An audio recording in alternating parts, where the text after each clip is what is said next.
What if everything you believed about getting old was wrong? Jean Hastings sat behind the wheel of her 15-year-old sedan, staring at the empty street ahead as the engine sputtered once, then again, then died with a metallic cough.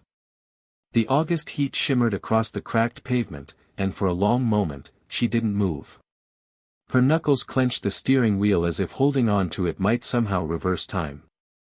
There was a time, years ago, when this driveway was filled with energy, kids running, dogs barking, her husband waving as he revved the engine of their old station wagon for weekend getaways. But today, it was just her, the sound of cicadas, and the bitter tang of aging oil in the air. She turned the key again. Nothing. It was the third time this week the car refused to cooperate. Her mechanic, a boy who couldn't be older than her grandson, had mumbled something last time about just time catching up with the parts. Time catching up. Wasn't that the story of her life now? 67, widowed, semi-retired from teaching English at the local high school, and increasingly invisible in a world that moved faster every year. Her neighbors didn't wave as much. Her son rarely called. Her body ached in new places, and her dreams, those grand, expansive ones from her 20s, were packed away like the dusty boxes in her attic, sealed and forgotten. A commercial crackled through the static on the radio. The future of energy is already here, a voice boomed. Tesla, clean, powerful, and driven by change. Then came a voice she recognized, not from personal memory, but from years of headlines and late-night interviews she half-watched on her aging television. Elon Musk. That strange, driven man who launched cars into space and made the world believe in electric futures. His voice was confident, clipped with determination. Some people don't like change, but you need to embrace change if the alternative is disaster. Jean blinked. Something about the way he said it wasn't talking about the environment. Not just. It was as if he were talking directly to her. The alternative is disaster. Was her life a kind of slow disaster? It felt dramatic to admit, but in the quiet places inside her, where loneliness whispered louder than she'd ever confess, it didn't seem too far off. Her car wheezed again, then stopped. She reached for her keys, opened the door, and stepped out into the thick air. The sidewalk shimmered in the heat. Across the street, kids zipped past on scooters, electric ones, of course, laughing, hair flying. She watched them with a pang of something she hadn't felt in years. Envy. No. Longing. A memory flashed. She was 17, hair long and sun-bleached, driving her father's Chevy with the windows down, Bruce Springsteen blasting through the speakers. The whole world had felt wide open. She had felt wide open. Where had that girl gone? Hit subscribe and leave a comment with where you're watching from. The radio continued. This story might just spark a new beginning. What's one thing that always pushes you forward, even when things get tough? Jean laughed aloud. The absurdity of it, asking for engagement from the radio, felt like a cruel joke. She reached in and shut it off. But the question stuck in her head like a song you didn't want to remember but couldn't forget. What does push me forward? She didn't have an answer. Later that afternoon, after a long walk back from the grocery store because the car refused to budge, Jean sat at her kitchen table, peeling a bruised apple. The fan hummed in the window. Her house was too quiet. The kind of quiet that didn't soothe. It pressed against her like a weight. On the wall hung a photo of her and Tom, smiling at Niagara Falls, probably 35 years ago. She reached out and traced the edge of the frame. You'd have laughed at that radio, she murmured. Tom had always believed in technology. He had been one of the first in their neighborhood to get a home computer. He would have loved Tesla. He would have devoured Musk's biography. She turned on her laptop, its boot up slower than ever, and typed into the search bar, Elon Musk quotes about change. The screen filled with snippets, but one in particular caught her eye. If something is important enough, even if the odds are against you, you should still do it. She read it again. And again. It stirred something deep, something not quite definable. She clicked on a video, Elon speaking to a room of engineers, casual but intense, speaking about batteries, space, cars, but it wasn't the topics that gripped her. It was the way he talked, as if nothing was impossible, and more importantly, as if the past didn't decide the future. Jean felt something flicker to life. A ridiculous thought. What if she sold the car? What if she finally did something different? Not practical. Not safe. Just new. She stared at the driveway. A car that didn't work. A life that didn't move. Maybe she didn't need to fix the car. Maybe she needed to fix the way she thought about everything. That night, Jean pulled out an old notebook from her dresser drawer, the same one she used when she used to write poetry in college. Most of the pages were blank. She flipped past the first few and began to write, things I thought were too late. Underneath, she listed, learning something completely new. Feeling seen again. Reconnecting with my son. Driving cross-country. Being important to someone. She stared at the last line, tears pricking her eyes. Was that what it came down to? Not being a genius. Not making millions. Just being important. The next morning, she walked past her car and didn't even try to start it. Instead, she walked to the library, an act of quiet rebellion, and sat at the computer bank, typing in Tesla for seniors and can older adults drive EVs? The results surprised her. Stories. Blogs. Videos. Even a retired engineer in Oregon who installed solar panels on his garage in his 70s. They all said the same thing in different ways, it's not too late. She walked home with her heart pounding. On the way, she saw a flyer taped to a utility pole, Sustainable Energy for All Ages, Tesla Open House, Community Center this Saturday, free entry. Her breath caught. The coincidence was almost funny. Or maybe it wasn't a coincidence. She tore the flyer down carefully, folded it into her purse, and didn't say a word to anyone. But something inside her whispered, go. At night, she lay in bed and played that Elon Musk quote again in her mind. If something is important enough, even if the odds are against you, you should still do it. She thought of her son. Of the poem she never finished. Of the car rusting in the driveway. Of the feeling of flying down an open road with the radio up and the wind in her hair. Then she closed her eyes, not just to sleep, but to dream, not of what she lost, but what might still be waiting, just around the corner. She didn't say it to anyone, of course. Not to her friends, not to the doctor, and certainly not to her son, who already treated her like a fragile figurine that might crack if spoken to too harshly. But inside, deep in the quiet rooms of her mind, she admitted it, she felt done. Used up. Spent. Past her moment. And yet, that single sentence from Elon Musk, if something is important enough, even if the odds are against you, you should still do it, had wormed its way into her consciousness like a song lyric she couldn't shake.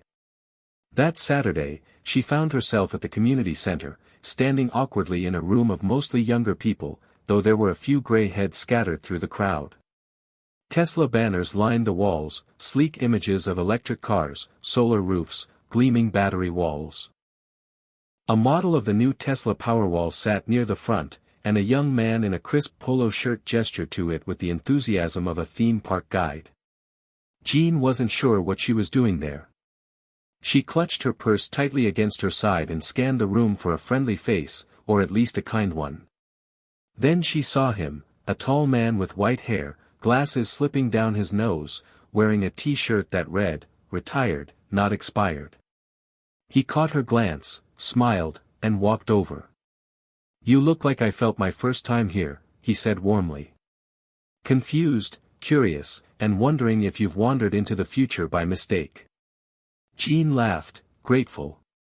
Maybe just a little of all three. He extended his hand. "David. Used to be an engineer. Now just an old man with too many solar panels. She shook it. Jean. Used to be a teacher. Now just, figuring things out. David nodded, as if that explained everything. And in a way, it did. They listened together as the young presenter talked about energy independence, climate resilience, the cost savings of battery storage. It was overwhelming, acronyms, charts, graphs, but Jean didn't care about the data. What struck her was the passion. The sense that these people believed in something. That they were building, pushing, changing. She had spent so long feeling like the world was moving without her, like a train she missed decades ago. But standing in that room, she didn't feel left behind. She felt included. And that was new. "I've been installing panels on my garage," David said casually, as if that were normal. "It started small. Now I'm working on a battery backup system. Tesla's stuff is a bit pricey, but I tell you, it's addicting. Feels like I'm a pioneer again." Jean raised an eyebrow. "At our age?" "Especially at our age," David said. "Who says pioneers have to be young? Hell, we've got more patience than the young ones." She laughed again. It felt good. Real. Like something had been asleep in her and was now blinking awake. As she walked home later, flyer in hand, her mind buzzed with possibilities. Could she really do something like this? She wasn't an engineer. She didn't even know the difference between DC and AC power. But then again, she hadn't known anything about teaching either, once upon a time. You learn.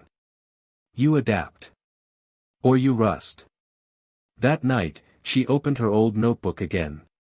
The list of things I thought were too late still stared at her, accusing and tender. She added a new line, building something again.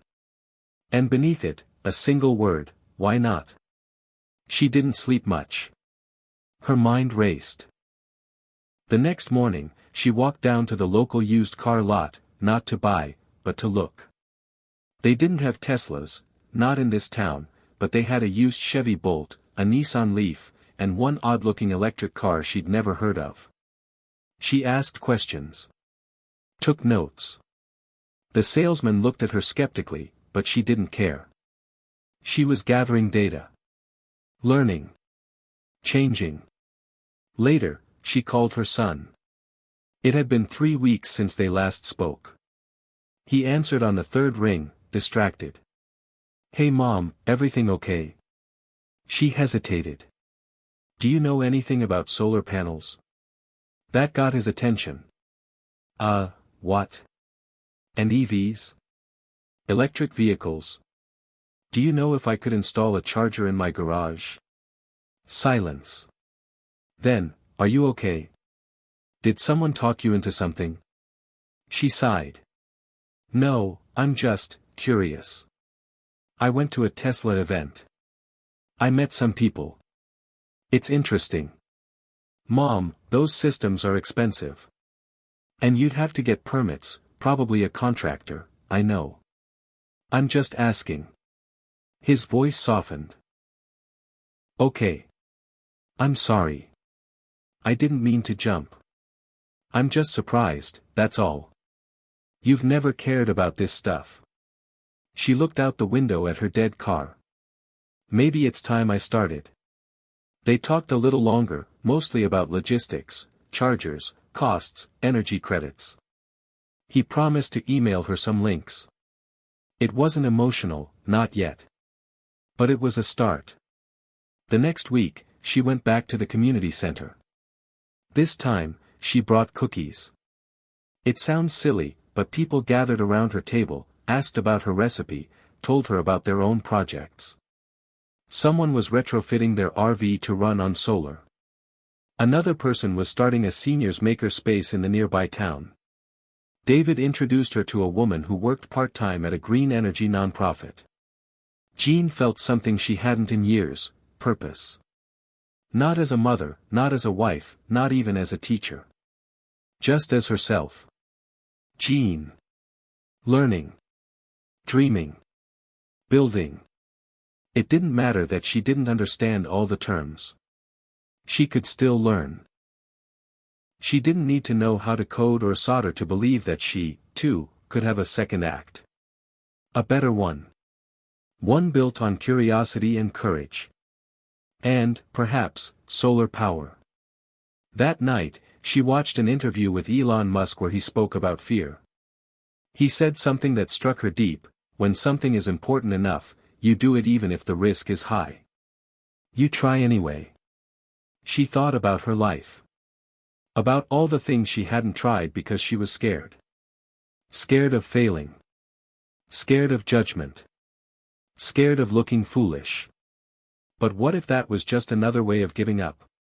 She looked at the paper she had scribbled on earlier, sketches of her garage, notes about wattage and breaker boxes, half-formed ideas. It wasn't much. But it was a start. She whispered to herself, just loud enough to hear it, try anyway. And with that, Chapter 6 of Jean's life began, not titled The Forgotten, but something far bolder. Something more electric. Jean had never known silence like the kind that followed a decision. Not the kind of silence that filled her house each night as she sat alone with the television humming in the background, or the kind that crept in after a conversation ended awkwardly over the phone. No, this was the quiet of committing to something different, something real, something no one else had handed to her or expected her to do. The garage door groaned as she pulled it open, revealing a lifetime's worth of things packed into dusty corners: Tom's old tools, gardening supplies, 3 broken bicycles from a decade ago, 2 empty paint cans, boxes labeled Christmas and miscellaneous. She stood there for a long time, the hot light filtering through cobwebbed windows, and thought. This is the first battlefield. Not wires or batteries or codes, but this clutter, this accumulation of years gone still. She rolled up her sleeves and began to clear. It took her 2 days. On the second morning, she found a photo album buried under old drapes, and flipping it open, she saw herself at 30, hair windblown, standing beside a car at the edge of the Grand Canyon. She remembered that trip, the way the desert air smelled, the way Tom had laughed when their rental stalled halfway down a mountain road. They had talked then, foolishly and fearlessly, about retiring early and buying an RV, maybe even converting it into something energy efficient, solar-powered like the future, Tom had said. She smiled. He would have liked where this was going. That afternoon, she made her first real purchase, a beginner's solar charger kit from a hobbyist site, nothing fancy, just enough to learn. The box arrived 2 days later, and she stared at it on her porch like it might explode. But there was no turning back. Inside the manual was a diagram so full of arrows and acronyms she had to sit down, but she took a breath and reminded herself she was a teacher for 30 years. She could learn anything. The first attempt failed. She tried to connect 2 wires and blew a tiny fuse that let out a puff of smoke and a sound like a dying bee. She yelped, dropped her screwdriver, and sat back, her heart pounding. Doubt hit like a wave. Who did she think she was? This wasn't knitting or crossword puzzles. This was voltage. But then, as if summoned by her own desperation, Elon Musk's voice echoed in her memory: failure is an option here. If things are not failing, you are not innovating enough. She laughed despite herself, picked up the screwdriver, and tried again. That became the rhythm. Each mistake taught her something. Each small success gave her a rush no medication could. When she finally got the panel to light up a small LED bulb, she whooped so loudly that her neighbor Karen peeked over the fence and asked if she'd won the lottery. Not quite, Jean said, holding up the glowing bulb like a trophy. Just lighting my future. Karen blinked, then said, well, good for you, I guess. The tone stung. Karen was nice, but she didn't get it. Most people didn't. That week, Jean started writing a blog. She called it Second Act Solar. The first post was simple: I'm 67, I don't know what I'm doing, but I'm tired of waiting for the world to decide I'm done. So I'm learning about sustainable energy, 1 wire at a time. She had one reader that day, herself. But it felt good. Like planting a flag. She started watching more videos, diving into forums, asking questions. Some answers came from kind strangers. Some came from a retired electrician in Florida who messaged her saying, "My wife thinks I'm crazy for still doing this, but it keeps me young. Don't let the tools intimidate you." That line stuck with her. Don't let the tools intimidate you. It applied to more than wires. One night, her son called. It was a surprise. They usually only talked on Sundays. "Mom," he said, "are you building something?" She blinked. "How do you mean?" "I saw your blog. Someone from my office forwarded it, said it was trending on a local feed. I didn't even know you had a blog." "It's new," she said, suddenly unsure whether to feel proud or embarrassed. "I'm just exploring."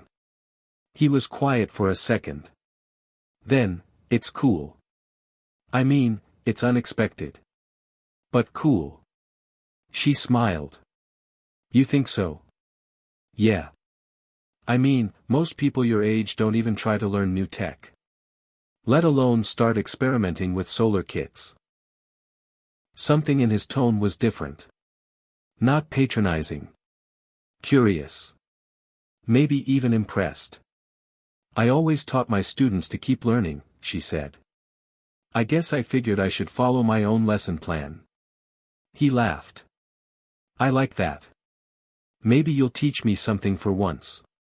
It was a small thing. But it was something. The next day, she sketched out an idea for a full garage panel array. Not because she was ready to build it, but because she needed a vision. Something to aim at. That same afternoon, David stopped by with a coffee and said, "I've got some extra mounts if you ever want to try installing a larger panel." She looked at him, surprised. "You think I can handle it?" He grinned. "You've already handled the hardest part." Starting. Together, they measured, lifted, adjusted. It wasn't easy, her knees ached, her back twinged, but when the larger panel slid into place and clicked into its mount, she felt like she'd just climbed a mountain. That night, she updated her blog, "Today I installed my first real panel. I'm not saving the world yet, but I'm changing my world. And maybe that's how it starts." She ended the post with a quote from Elon, "When something is important enough, you do it even if the odds are not in your favor." The next morning, she had 5 new subscribers. One of them commented, "I'm 72 and I thought I was done. You're proving we're just getting started." Jean read the message 3 times. Then once more for good measure. It wasn't just about solar. It wasn't just about Tesla or energy independence. It was about people like her, realizing they still had power. Still had value. Still had spark. That night, she went outside, looked up at the stars, and whispered, "Thank you." To Elon, maybe. To herself. To the wind. It didn't matter. What mattered was that she had stepped into a new chapter. One not defined by age or loss or what had been, but by what could still be. The silence was still there. But now it felt different. Not the silence of being forgotten. The silence before a sunrise. The morning Jean decided to walk instead of drive was the first day in nearly a decade that she felt like the world around her was moving at the right speed. Not the rush of cars or the whir of delivery drones overhead or the endless pings of smartphones, but the slow, deliberate rhythm of footsteps on sidewalk, breeze through trees, and the occasional hello from neighbors who had started to notice her again. Her car sat dormant in the driveway like a relic, its hood slightly ajar, battery long dead, tires going soft with disuse. But she didn't look at it with regret anymore. She looked at it like a monument to a past life, a version of herself that had served its time and was now at rest. She had made the decision a few nights ago after watching an old Elon Musk clip on YouTube. He was talking to a group of students, answering a question about what made him keep going when everyone doubted him. He said, people tend to overestimate what they can do in a year and underestimate what they can do in 10. But the truth is, you only need to start. One step. One small change. Jean had paused the video and whispered, then this is my one step.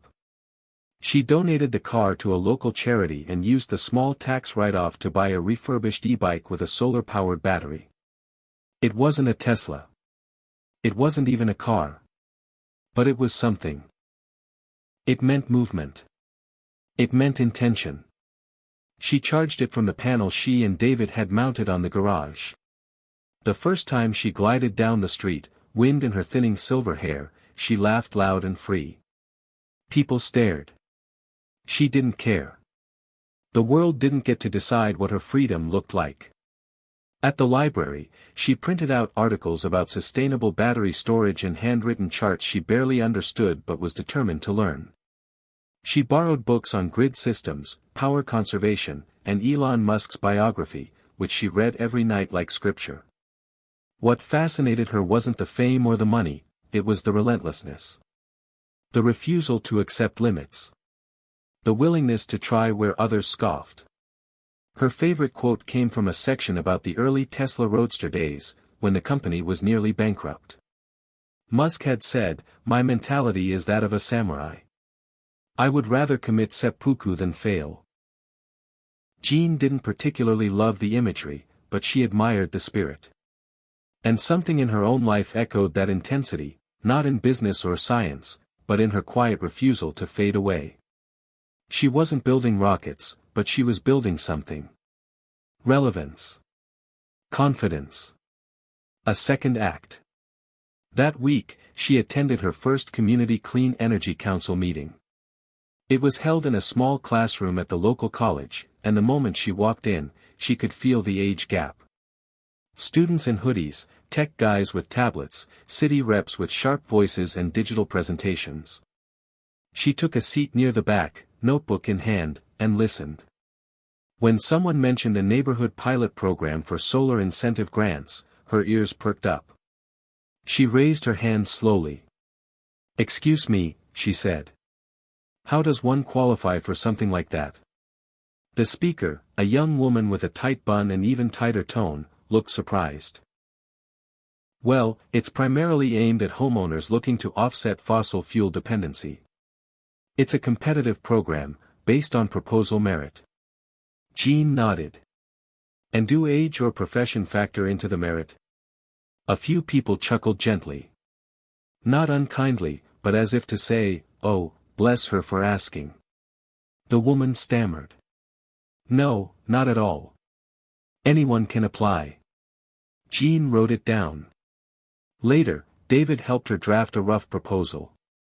It wasn't elegant, and it wasn't filled with jargon, but it was honest. She called it, Garage Grid, a micro-solar project by one determined woman. She wrote about her dead car, her new bike, her panel, her blog. She wrote about hope. A week later, she received an email, shortlisted. She read it twice, then screamed loud enough to startle the birds outside. Her heart pounded. This was real. That night, she wrote another blog post, "I don't know where this will go.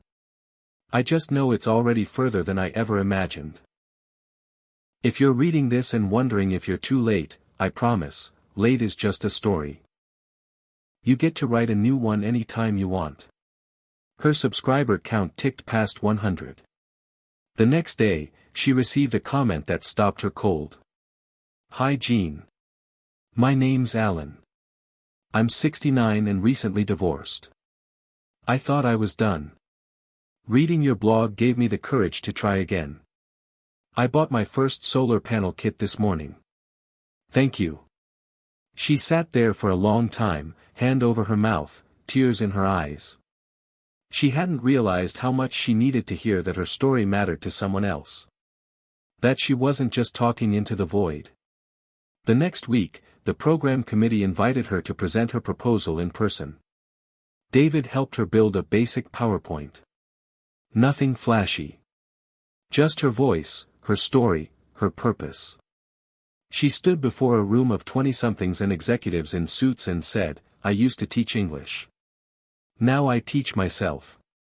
About electricity. About energy.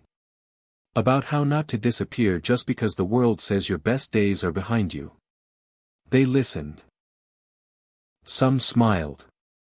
Some even took notes. Afterward, a man in a blazer approached her. I run a small podcast, he said. I'd love to interview you about this journey. People need to hear stories like yours. She agreed, her voice trembling. The interview went live a week later, and suddenly her blog saw another spike. Seniors commented. Women in their 60s and 70s messaged her with gratitude. One said, you reminded me I'm not just someone waiting to be buried. I'm still here. I can still build.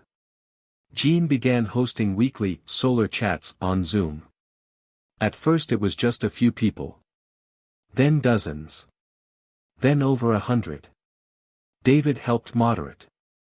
They laughed, learned, stumbled through tech together. And all the while, Jean kept writing. Kept building. Kept learning. She updated her blog with each new discovery, each failure, each small win. The e-bike's battery fried. She fixed it. The solar charger shorted out. She replaced it. The grant came through. She expanded the garage project to include a small backup battery system for her neighbor, a retired nurse living on a fixed income. When local press called to ask for an interview, she agreed with a smile. I'm not a tech expert, she told the reporter. I'm just a woman who got tired of waiting for permission to matter again. They printed that quote. It went everywhere. She started receiving letters in the mail, real letters, not emails, from older Americans across the country. People living in trailers, in apartments, in suburban homes with grown kids and quiet halls. People who, like her, had felt like they were on the last page of the book. And now, they were flipping back to the start and writing in the margins. At night, Jean sometimes sat by the garage, a small LED lantern glowing softly from the solar setup, and thought about Elon Musk. Not the billionaire, not the genius. The voice. The mindset. The dare. She imagined what he might say if he saw her rig, her blog, her group. Maybe he'd smile. Maybe he'd say, that's how it begins. One light at a time. And Jean would nod and say, yes. One light. And a lot of heart. The first time Jean cried in front of a crowd, it wasn't because she felt broken. It was because, for the first time in years, she felt seen.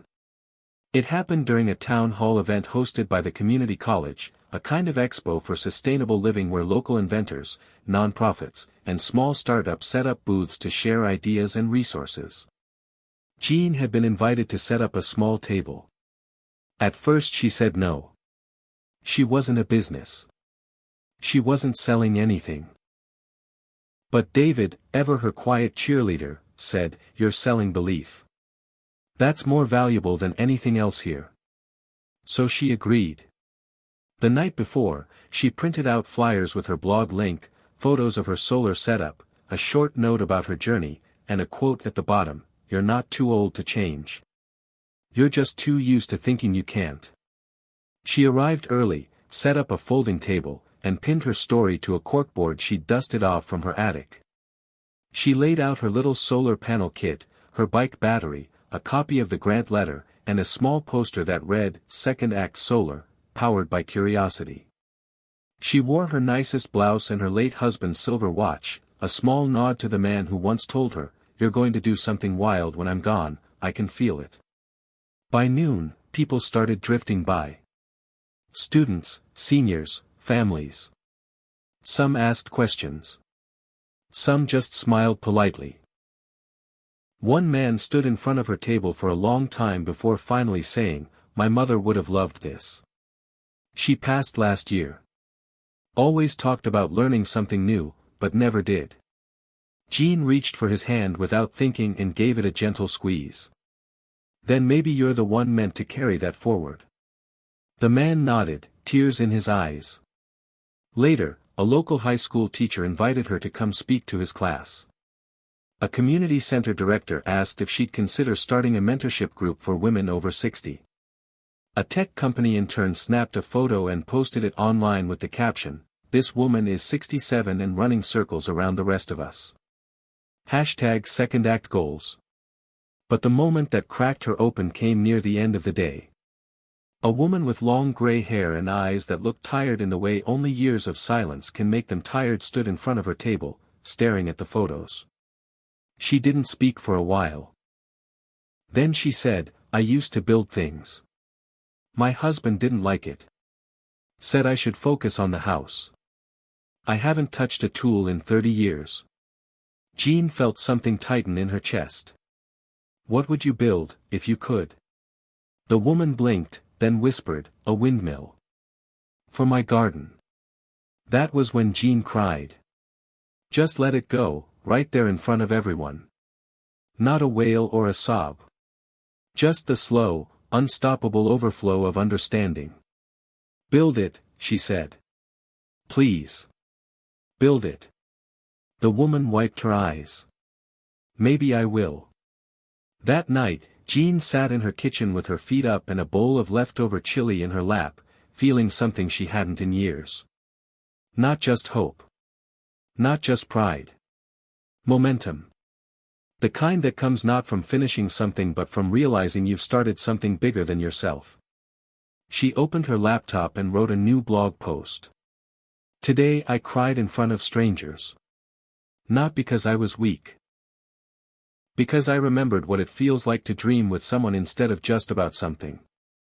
Sustainable energy isn't just about panels and batteries. It's about people reclaiming the power to build again. To belong again. To believe again." It went viral. Not Taylor Swift viral. But community viral. Human viral. People began tagging her blog on social media. Her subscriber count crossed 1,000. She was invited to appear on a local NPR segment about community innovation. She gave a 12-minute interview over Zoom, her cat meowing in the background, and afterward the host said, "I think you just became everyone's new favorite grandmother." Jean laughed and said, "Tell them their grandmother is building a battery bank next week." Which, in fact, she was. With the grant money, she and David purchased 2 used Tesla Powerwalls from a regional installer who agreed to discount them as part of their education pilot. Jean learned how to wire them, monitor charge flow, and integrate them into a backup system for her garage tools and lights. She documented every step on her blog and posted time-lapse videos of the installation. The comment sections lit up with praise and questions. How did you learn this? Do you think someone in an apartment can do something similar? Can I join your solar Zoom chats? But amidst all the momentum, something else was rising inside her. Not doubt, no, not this time, but vulnerability. The deeper she went, the more public she became, the more real the risk of failure felt. Not just technical failure. Emotional exposure. What if she couldn't answer someone's question? What if her setup broke and people lost trust? What if she became a symbol and then disappointed everyone watching? One night she couldn't sleep. She lay in bed listening to the gentle hum of her battery system through the open window. She remembered something Elon had said about public scrutiny. When you're trying to do something that's never been done, people will doubt you. That's the cost of being visible. You don't get to disappear and change the world at the same time. She got up, pulled her blanket around her shoulders, and walked to the garage. The battery indicator blinked green. Steady. Reliable. Waiting. She touched the panel gently. "You don't have to be perfect," she whispered, "you just have to keep going." The next morning, she wrote another blog post. Let's talk about fear. Not the kind that keeps you from climbing a ladder. The kind that keeps you from raising your hand. Posting your progress. Starting the thing you care about because what if someone sees it and judges you? I'm feeling that today. And I'm sharing it because I think someone else is too.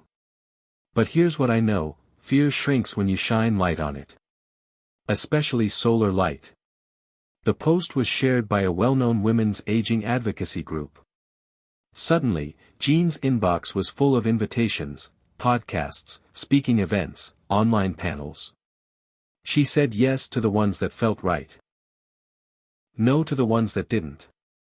She wasn't building a brand. She was building a life. A second life. One rooted in purpose. Connection. And maybe, eventually, love. One afternoon, as she and David adjusted one of the newer panels during a mild rain shower, he looked at her and said, "You know, I've worked on solar for years. But I never felt like I was part of something until now." Jean looked at him and said, "Neither did I." They stood there for a moment in the drizzle, tools in hand, grinning like fools. Two people who refused to go quietly into the night. Two sparks still burning. And if anyone had asked her right then what the most important wire was in her entire garage system, she wouldn't have pointed to a copper cable or a battery terminal. She would have said connection. Human current. The electricity of being truly seen. Truly useful. Truly alive.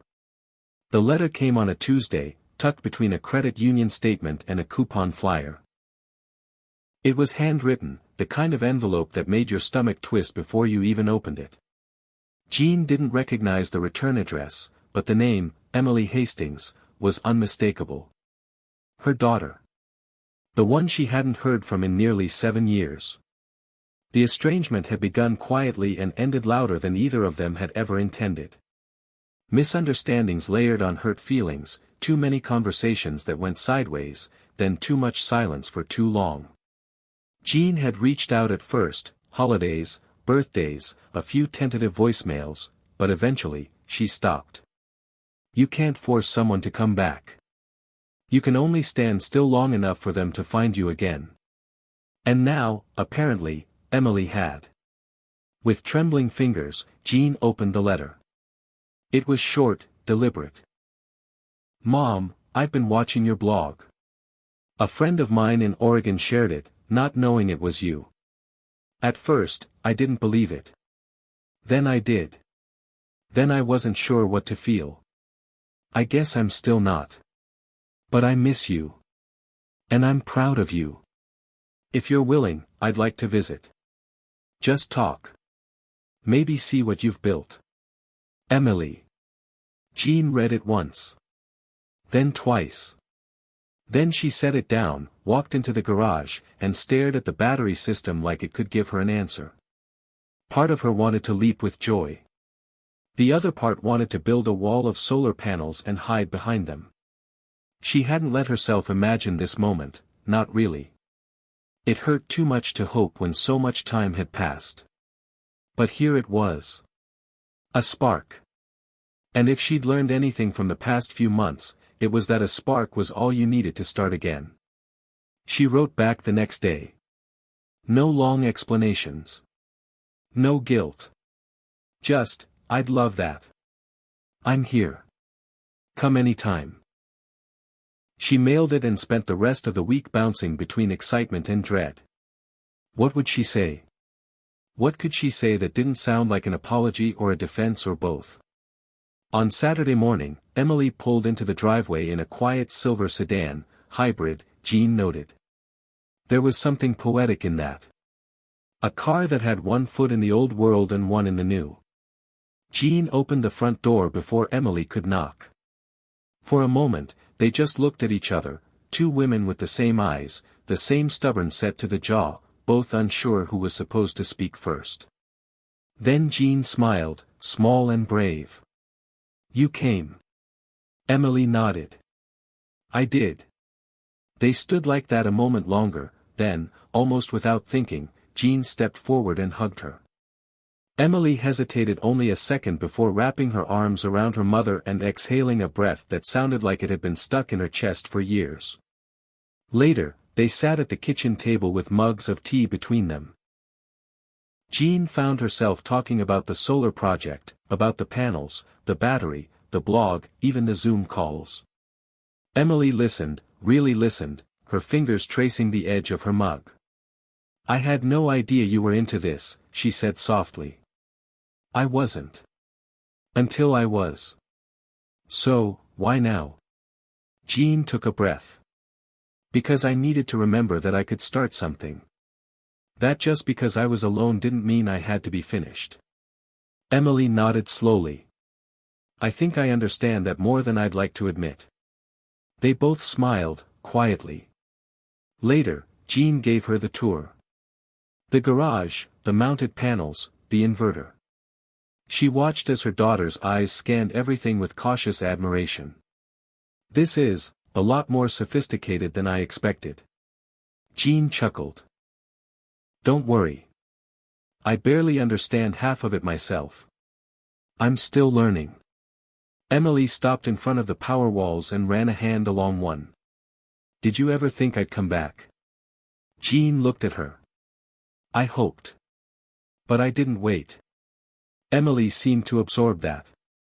Then she said, "Dad would have loved this."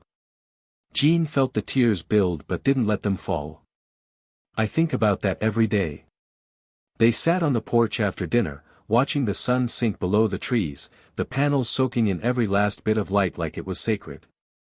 Emily turned to her. "Do you ever get scared?" "All the time. But you still do it.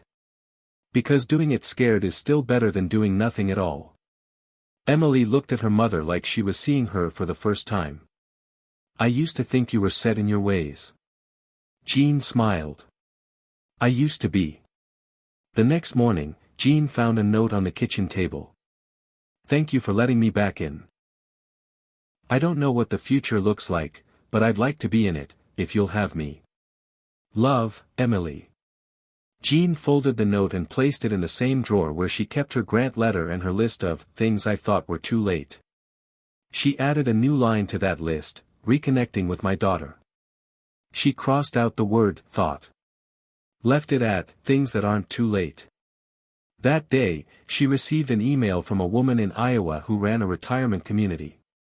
She wanted to set up a virtual workshop with Jean to show residents that age was not a reason to stop learning. Jean said yes. Then another email came, from a young Tesla engineer who had read her blog and wanted to send her a thank you note for making this kind of energy feel human again. That one made her cry. Again. But this time, there was no fear in the tears. Only warmth. That night, she wrote a new post. "Today, I reconnected with my daughter. I remembered that power isn't just about watts and volts. It's about truth. Vulnerability. Second chances. I don't have a time machine, and I don't want one. I just want to keep building things that light up, my garage, my spirit, the lives around me.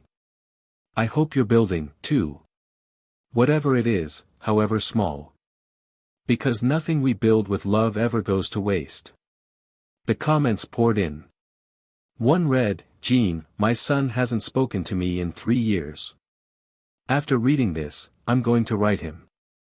Thank you for reminding me that bridges can still be rebuilt." Another simply said, "This is what real energy looks like." And as Jean sat in the warm light of her softly humming garage, sketching out a new idea for a community solar lending library, she thought about how none of this would have happened if she hadn't believed that spark could still catch fire. That age was not the enemy of innovation. That the future wasn't something you watched from your window but something you built, one connection at a time. It was supposed to be her biggest day yet. The town's annual innovation fair had invited her, not just as a participant, but as the keynote speaker. Jean's name was printed right there on the flyer in bold font, Jean Hastings, Second Act Solar, Reinventing Energy, one panel at a time. The invitation felt surreal. A year ago, she couldn't have wired a light switch without YouTube.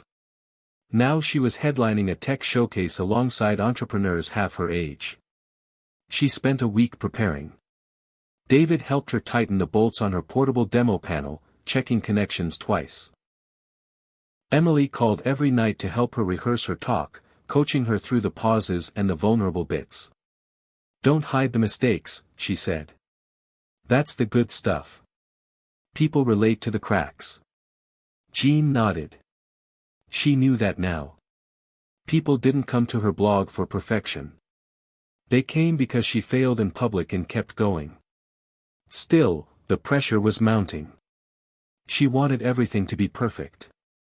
She wanted the panel to light up on cue, the inverter to purr gently like it always did, the portable battery bank to show off just how much clean power one retired woman could generate with a bit of stubbornness and sunlight. The morning of the fair, Jean woke up early. Her hands trembled slightly as she loaded the equipment into David's truck. She wore her second act solar t-shirt and a necklace Tom had given her 30 years ago on their anniversary. A subtle reminder that she carried love with her, even now, even here. The community center buzzed with energy when they arrived. Tables lined the hall, each showcasing something shiny or smart or loud. Kids raced robots across the floor. A high school team demonstrated their wind-powered water pump. A young couple showed off their AI-powered smart home sensors. And in the back, right under the Local Legends banner, was Jean's space. She set up her table carefully. The solar panel tilted perfectly. The battery linked in. The LED bulbs were arranged just so. Her laptop was queued up with a slideshow. It was all ready. She took a breath, glanced at David, who gave her a reassuring nod, and turned to face the crowd. Her speech was steady, heartfelt. She told them about the first time she touched a solar wire and nearly set off a puff of smoke. She told them about failing, learning, building, doubting, and continuing anyway. She quoted Elon, "When something is important enough, you do it even if the odds are not in your favor." She talked about her daughter, their reconnection, and the truth she had uncovered along the way, that energy doesn't just live in wires or batteries, it lives in people who decide they're not done yet. The room clapped. Standing ovation. She smiled, blinked back tears, and then, for the big finale, turned to power on her display. Nothing. No light. No whir. No hum. Just silence. For a moment, she thought maybe the switch hadn't flipped. She checked. It had. She looked at the connections. Everything seemed in place. She tapped the panel lightly. Still nothing. A small gasp rippled through the audience. Then silence. That terrible, heavy silence that wraps itself around failure and drags it into the spotlight. Jean froze. The blood drained from her face. Her mind raced. What did she miss? What went wrong? She heard a voice in the back say, "Maybe it's not plugged in right." Another, "She's probably nervous. Give her a second." Jean looked at David, who had already moved toward the panel, crouched low, checking wires. He glanced up, his face careful. "We've got a blown fuse," he mouthed quietly. "Probably during the drive." Jean's first instinct was to apologize. To explain. To hide. But then she heard her own voice from just days ago echo back, "People don't come for perfection. They come for the cracks." She stepped forward, took the mic again, and said, "Well, looks like my system decided to take the afternoon off. Which, to be fair, is its right. It's been working hard for months." Laughter, soft and generous. She continued. "This is what it looks like in the real world. Sometimes things break. Sometimes the sun doesn't shine. Sometimes your fuse blows right when you're trying to prove a point. But that's part of it. You don't stop building just because something doesn't work the first time. Or the fifth. Or even right now." More applause. This time, warmer. More human. She smiled, stepped down, and joined David at the table as he carefully swapped out the fuse. A few minutes later, the panel came back online with a soft buzz. One of the kids from the robotics team walked over and gave her a thumbs up. "That was awesome," he said. "Way cooler than the robot dogs." Jean laughed. High praise. That evening, back home, she sat on the porch with a mug of tea and replayed the day in her mind. The standing ovation. The failure. The choice to keep standing. She thought of Elon again, not the man, but the symbol. The risk-taker. The one who launched rockets that exploded and still said, "We're getting closer." She pulled out her notebook and wrote a new line: "Failure isn't the opposite of success. It's the soil it grows in." That night, she posted about the breakdown. She included photos of the dead panel, the fried fuse, and the moment it powered back on. She ended the post with this: "This isn't the story of a perfect presentation. This is the story of a woman who built something, watched it fail, and stood there anyway." Because the point isn't to impress people. The point is to remind them they can try. Even at 68. Especially then. The post went further than any before. Comments from around the country. One said, "I just watched my grandkids read this out loud. They said, 'Grandma's like Iron Man, but with sunlight.'" Another read, "My startup failed last year. I've been scared to try again. You made me want to rebuild." Emily called the next day. "Mom, you were incredible." Jean smiled. Even with the failure? Especially with the failure. The next week, she was invited to contribute a guest piece for a national sustainability newsletter. Her article was titled, "How a Blown Fuse Sparked My Brightest Idea." In it, she proposed creating a small, rotating mentorship circle for retirees looking to transition into clean energy tinkering. Nothing formal. Just a safe space to ask questions, fail out loud, and keep going. Within a week, 50 people signed up. Jean split them into groups. Led weekly chats. Invited guest speakers. The tagline for the program became, "Let's wire the next generation of dreamers, with or without fuses." And while she continued her blog, and her build-outs, and her workshops, Jean started dreaming again, this time, of building a community-powered solar trailer. Something mobile. Something she could take to schools and fairs. A living, learning lab. Portable power with a personal story. She didn't have a blueprint yet. Or funding. But she had something better, the belief that just starting was enough. That the sun rises whether the panel is ready or not. And that the real current runs not through wires, but between people brave enough to stand up, tell the truth, and keep building anyway. The idea came to Jean in the quiet moments just before dawn, when the sky was still dark but the first hints of light teased the horizon. She was sitting at her kitchen table, notebook open, the soft hum of her battery system in the background. A thought had been growing in her mind for weeks: why keep this spark just in her small town, when there were so many others like her? Others feeling invisible, stuck, like the world had moved on without them. Why not take this project on the road? Build that mobile solar lab she'd dreamed of since the Innovation Fair. A way to bring hands-on learning, hope, and community energy to people who needed it most. She jotted down ideas quickly, fueled by a mixture of excitement and nerves. But the question loomed large: could she really do this? Could a woman her age, with no big funding or formal tech background, take her garage project to the next level? Jean thought of Elon Musk again, not as a distant billionaire, but as a symbol of what it meant to be relentlessly curious and unafraid to dream big, even in the face of doubt and risk. Elon had said once, persistence is very important. You should not give up unless you are forced to give up. She wasn't ready to give up. She wasn't done yet. Over the next few days, Jean sketched out plans for the solar trailer, a compact, weatherproof unit with fold-out solar panels, a bank of batteries, interactive screens, and simple experiments anyone could try. She imagined kids and seniors alike gathering around, learning how sunlight could be turned into real power, how energy wasn't just about technology but about imagination and community. She knew she needed help.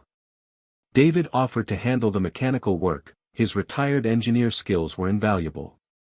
Emily surprised her by offering to manage social media and help find potential sponsors. Even Tom, quiet but steady, said, "If you're doing this, I'm with you." Jean felt a swell of gratitude. This wasn't just her journey anymore. It was theirs. The real hurdle was money. Building the trailer, buying materials, making it mobile, it all cost more than Jean's modest savings. She hesitated before setting up a crowdfunding page, something she'd never done before. What if people thought she was silly? Too old? Dreaming too big? But then she remembered the countless messages she'd received from strangers, the emails from people saying her story inspired them to try, to build, to believe. She typed the campaign title, "Light Up the Future, Jean's Mobile Solar Lab for All Ages." She wrote from the heart, no jargon, no fancy pitches, just her story and her hope. The launch day arrived with a mix of anxiety and anticipation. She hit "Publish" on the campaign page and sent out messages on her blog, emails to community groups, and posts to local online forums. She included a quote from Elon, "Some people don't like change, but you need to embrace change if the alternative is disaster." She hoped it would resonate. Within hours, the first donations trickled in, $20 here, $50 there. Small amounts, but they added up. People left comments like, "This is exactly what our town needs," and "Age is just a number when you have heart." Jean felt tears prick at the corners of her eyes. This was real. The next week, the donations kept coming, and more importantly, so did the stories. A man from Ohio wrote about how he had wanted to learn solar tech but never had the time until retirement. A woman from Florida shared how her grandchildren loved visiting science museums but never got to see how renewable energy worked up close. Jean replied to each message, building a web of connection across the country. Then came an unexpected message from a local news station. They wanted to do a feature on her project. Jean hesitated. She wasn't sure if she was ready to step into the spotlight again. But Emily encouraged her, "Mom, this is bigger than you. It's about everyone who feels forgotten. Let's tell their story." The morning of the interview, Jean dressed carefully. Not in her usual work clothes, but in a simple blouse and a necklace that had been Tom's gift so many years ago. The camera crew arrived at the garage, and Jean found herself explaining her vision as if she were talking to a neighbor, honest, a little nervous, but full of hope. "This trailer isn't just about solar power," she said. "It's about showing people that it's never too late to learn, to build, to be part of something bigger. Age isn't a limit, it's a source of wisdom and strength." The segment aired that evening, and the response was overwhelming. Her crowdfunding page exploded with new backers. Local businesses offered to sponsor parts of the trailer. A retired teacher offered to help design educational materials. Jean realized she was no longer alone in this. People wanted to join her.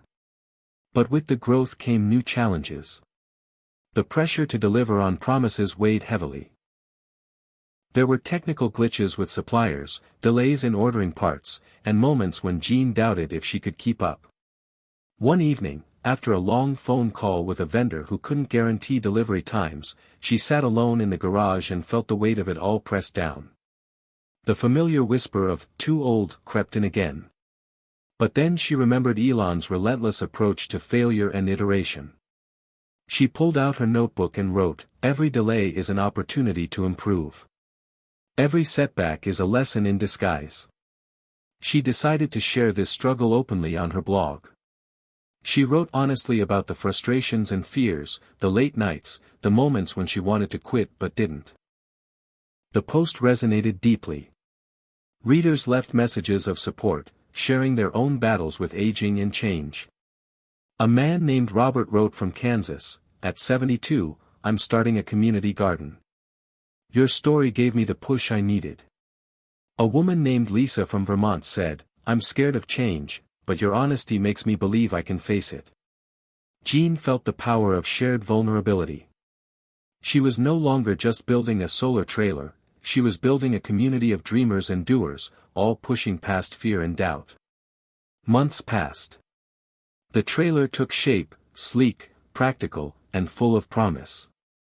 Jean held small test runs with local groups. Kids' eyes widened as they watched the panels soak in sunlight and power up lights and fans. Seniors asked questions, tried the experiments, smiled at the realization that science wasn't out of reach. The energy was contagious. One afternoon, a group of high school students came by for a tour. They peppered Jean with questions about solar efficiency, battery life, Tesla's innovations, and how Elon Musk's vision inspired her. Jean felt alive in those moments, bridging generations with shared curiosity. She spoke about how Elon's courage to challenge norms fueled her own bravery. "He reminded me," she said, "that change doesn't ask permission. It just happens when you dare to make it." Then came the moment she had been waiting for, the official launch of the mobile solar lab at the county fair. The whole town gathered around the trailer, kids wearing sunglasses and parents snapping photos. Jean gave a demonstration, showing how the sun's energy could power everyday things. Emily helped coordinate activities, and David kept the equipment running smoothly. The smiles, the laughter, the questions, it was everything Jean had dreamed of. At the end of the day, a reporter asked Jean what she wanted people to remember. She looked out at the crowd, feeling the hum of connection. That it's never too late to start. That no matter your age, your story matters. And that together, we can light up the future. The applause was warm, genuine. Later, as the sun dipped behind the trees and the crowd dispersed, Jean stood beside the trailer and felt something shift inside. This wasn't just a project anymore. It was a movement. A promise that age was no barrier to reinvention, no wall too high to climb. She thought of Elon one last time, not as a distant titan of industry, but as a symbol of fearless dreaming and relentless action. And she realized she was finally ready to carry that torch, illuminating a path forward, for herself, her daughter, and countless others waiting to believe again. Hit subscribe and leave a comment with where you're watching from. This story might just spark a new beginning. What's one thing that always pushes you forward, even when things get tough?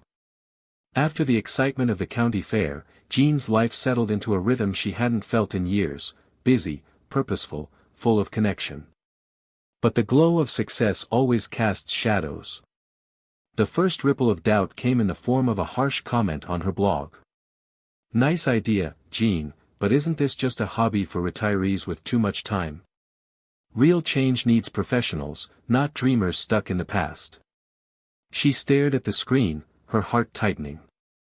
The words stung more than she expected. She had been so proud, so hopeful. Was she really just a nostalgic dreamer? Was her work just an illusion of progress? The next day, she shared the comment with Emily, who frowned. "People will always try to put you in a box, Mom. Especially when you step outside what they expect." Jean nodded but felt the weight of judgment settling in her chest. Then came a call from a local energy company. They wanted to meet. Jean wasn't sure if it was an opportunity or a trap. At the meeting, the executive smiled politely but made it clear they saw her as a quaint side project, not a serious contender in energy innovation. "We appreciate grassroots efforts," he said, "but the future belongs to large-scale, high-capital enterprises." Jean felt the dismissal like a slap. Her hands clenched into fists under the table. But she remembered Elon's early struggles, how Tesla faced skepticism, near bankruptcy, and constant doubt. He'd said, "When something is important enough, you do it even if the odds are not in your favor." She decided not to retreat. Instead, she doubled down. Jean started reaching out to nonprofits, schools, and community centers. She expanded her workshops, inviting local engineers and scientists to collaborate. Word spread, and soon she was invited to speak at a regional conference on renewable energy. The night before her speech, Jean lay awake, wrestling with old insecurities. What if she stumbled? What if her age showed too much? What if her message wasn't enough? She found herself scrolling through a recent interview with Elon Musk on her phone, looking for strength. He said, "Failure is an option here. If things are not failing, you are not innovating enough." She realized failure wasn't something to fear but a necessary step toward growth. On stage the next day, Jean stood in front of hundreds of people. Her hands trembled, but her voice was steady. She told her story, about loss, regret, rediscovery, and the power of small steps to ignite big change. She shared her solar trailer's journey, the setbacks, the triumphs, and the growing community of late bloomers pushing boundaries. The audience responded with warmth and respect. A few young engineers approached her afterward, inspired by her resilience and authenticity. One said, "You remind me that innovation isn't just about youth and speed. It's about heart and persistence." Encouraged, Jean began working on a new idea, creating a mentorship program pairing retirees with young tech enthusiasts. The goal was simple: combine experience with fresh perspectives to accelerate sustainable solutions. Setting it up took weeks, from designing application forms to scheduling sessions.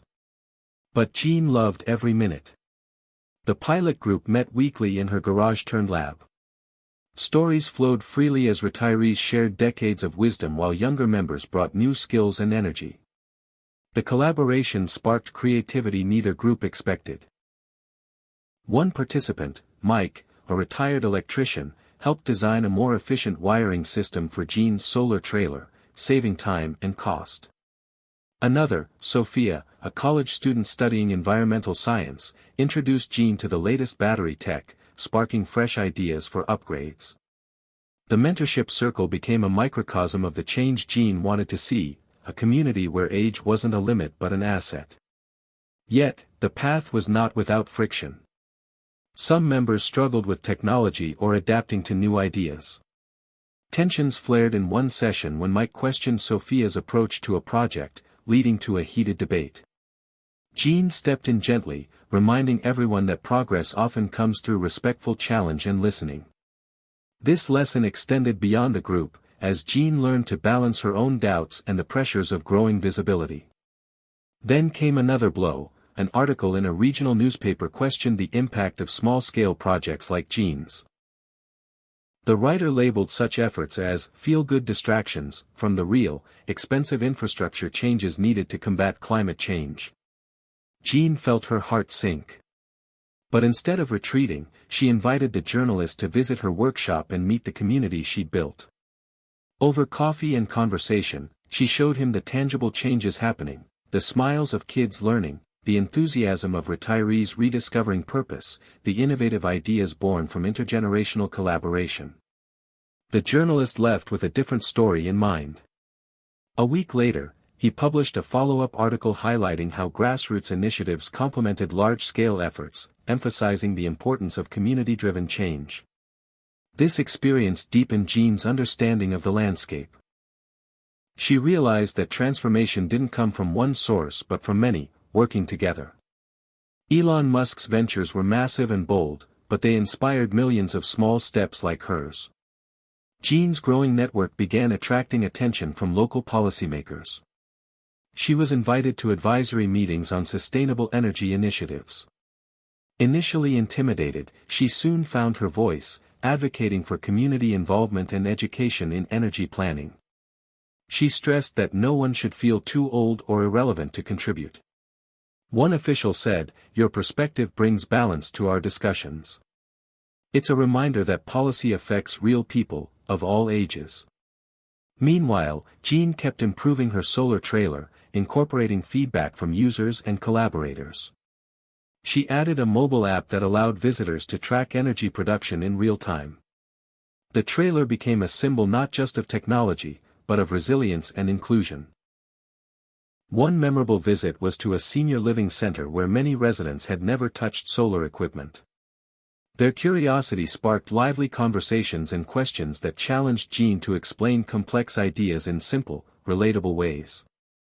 She realized this was part of her true calling, translating technology into hope. Through it all, Jean's relationship with her daughter Emily deepened. They spoke more openly, sharing fears and dreams. Emily confessed her own struggles with balancing career and family, inspired by her mother's courage to start anew. Jean felt healing in those moments, a bridge mending past distance. One evening, after a long day of workshops, Jean sat by her window watching the sunset. The sky blazed with orange and pink, the same colors that had greeted her on the morning of her big idea. She thought of Elon Musk, not as a mythic figure but as a symbol of relentless possibility. The road ahead was still uncertain, filled with challenges and unknowns. But Jean knew she was no longer just reacting to age or fear. She was building a legacy, one solar panel, one connection, one story at a time. Jean's life was no longer defined by waiting or wondering what might have been. The mentorship program was thriving, the solar trailer was gaining attention, and even the local policy meetings had begun to feel like a place where her voice mattered. But just when she thought she had found her rhythm, an unexpected opportunity landed in her lap, a chance to speak at a national conference on sustainable energy innovation. The invitation came from a respected nonprofit that had seen her blog and heard about her community efforts. They wanted Jean to share her story on a stage where some of the country's top energy experts would be listening. At first, Jean felt overwhelmed.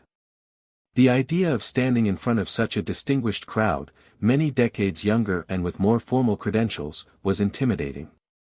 She worried they would dismiss her as just a hobbyist, a retiree dabbling in technology. The self-doubt whispered in her ear again. But then she recalled one of Elon Musk's quotes she had pinned on her fridge: "When something is important enough, you do it even if the odds are not in your favor." This was important. It was a chance not just for her, but for all the quiet voices she represented. Jean accepted. She began preparing with the seriousness of someone going back to school. She practiced her speech in front of Emily and David, refining the words until they felt authentic and clear. She focused on the story of resilience, innovation, and community, themes that she knew could resonate beyond tech jargon. The night before the conference, sleep was elusive. Her mind replayed scenes from the past months, the late nights in the garage, the tough conversations, the breakthroughs. She reminded herself she wasn't alone, she carried the hopes of many who felt unseen. The morning of the speech, Jean dressed carefully. She chose a simple but elegant jacket, something that felt both professional and comfortable. At the conference center, the energy buzzed with excitement and curiosity. Jean watched as presenters showed sleek slides packed with data, graphs, and projections. When her turn came, she stepped onto the stage with a deep breath, feeling the weight of the spotlight but also the lightness of purpose. "Good morning," she began, her voice steady despite the nerves. "I'm here not as an expert with fancy degrees, but as someone who has learned that innovation belongs to all of us, no matter our age." She told the story of her journey, the spark of inspiration from Elon Musk's boldness, the solar trailer project, the mentorship program bridging generations. She described the faces of the kids who lit up at seeing solar panels work, the retirees who found new purpose through learning, and the community growing stronger every day. The audience listened, rapt. Jean could see nods, smiles, even a few wiping tears. She spoke about the power of persistence, the importance of embracing change, and how sustainable energy was not just a technical challenge but a human one. After the speech, hands shot up with questions and congratulations. One young engineer said, "Your story reminded me that technology without heart is empty." Another shared how her own grandmother had recently discovered solar energy, inspired by Jean's blog. Jean felt a deep sense of belonging and validation. Over the following days, she connected with leaders, researchers, and advocates who wanted to collaborate or support her work. One nonprofit offered funding to expand the solar trailer into a fleet that could visit underserved communities nationwide. Another proposed creating educational kits based on her design for schools across the country. Jean's phone buzzed constantly with new ideas and partnerships. But with opportunity came pressure. The expanding scope meant more logistics, more coordination, and more moments when Jean questioned if she was stretching too thin. Emily stepped in as project manager, taking on schedules and budgets, freeing Jean to focus on vision and outreach. Even David volunteered extra hours, tweaking the trailer design for efficiency. Despite the support, Jean found herself exhausted and anxious. The fear of failure lurked beneath every email and phone call. One evening, overwhelmed, she sat alone in the garage, staring at the solar panels gleaming under the work lights. She thought about Elon Musk's relentless pace, his willingness to take risks and fail fast. What would he do? She whispered. She realized she had been trying to do everything perfectly, afraid of mistakes, instead of embracing the messy process of growth. The next day, she called a team meeting and shared her fears openly. To her surprise, the group responded with honesty and encouragement. They brainstormed ways to divide responsibilities more evenly and build in space for trial and error. Jean felt a renewed energy. She understood that transformation wasn't a straight path but a series of adjustments and resilience. One of the most rewarding moments came when Jean visited a school in a low-income neighborhood as part of the trailer's outreach. The kids were curious and energetic, asking questions that sometimes stumped even her. But instead of giving simple answers, Jean encouraged them to experiment, to tinker, to fail and try again. She saw in their eyes the same spark that had reignited in her. A young boy named Marcus told her he wanted to be an engineer, like Elon Musk. Jean smiled and said, "You can be even more. You can be the one who changes the world." She left the school that day filled with hope. Jean's story was no longer just about her own rediscovery, it was becoming a beacon for others to find their own paths. At home, the bond with Emily deepened as they navigated this whirlwind together. Emily shared her own struggles balancing work and motherhood, finding inspiration in her mother's courage to reinvent herself. Jean realized the transformation was mutual, a legacy of resilience and hope passing from one generation to the next. As the year progressed, Jean was invited to join a National Advisory Council on Renewable Energy Education. Her voice helped shape policies that emphasized inclusivity and lifelong learning. She pushed for funding that supported grassroots innovators and older adults eager to contribute. Through it all, Jean kept returning to her garage, the birthplace of her dream. There, surrounded by tools and solar panels, she found peace and purpose. She remembered the early days. The loneliness, the doubts, the fear of fading away. Now, she stood strong, not despite her age but because of it. One evening, after a long day at the council, Jean sat by the window watching the sun set in a blaze of colors. She thought of Elon Musk's journey, how he had dared to dream of Mars and electric cars, pushing boundaries no matter the skepticism. She understood that change wasn't about age or circumstance but about mindset. Jean whispered to herself, "I was never too old to start. I just needed to believe I mattered." The future stretched ahead, bright and full of possibility. And Jean was ready to lead the way. With the momentum building from the national conference, Jean found herself stepping into new roles she never imagined possible.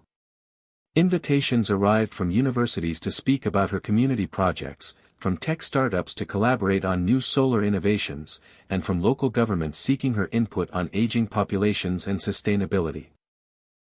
Yet amid the applause and opportunity, Jean struggled with an old, familiar question: was she truly capable of leading in this fast-moving, youth-dominated world?